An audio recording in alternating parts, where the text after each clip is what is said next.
nastala spása, moc a kráľovstvo nášho Boha a vláda jeho pomazaného.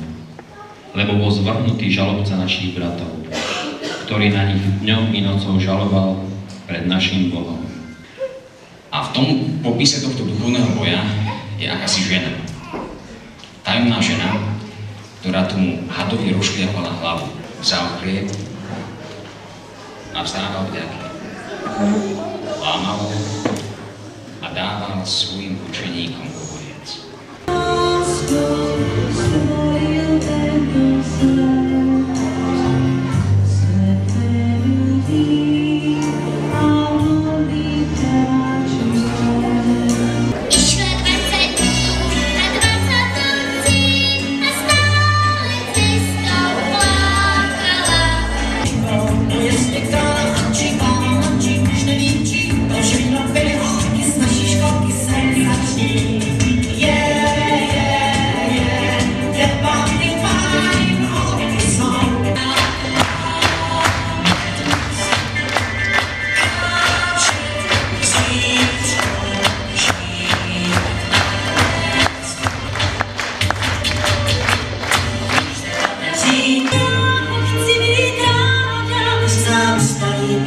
Ten som zvěl, kde vládne mír a klid.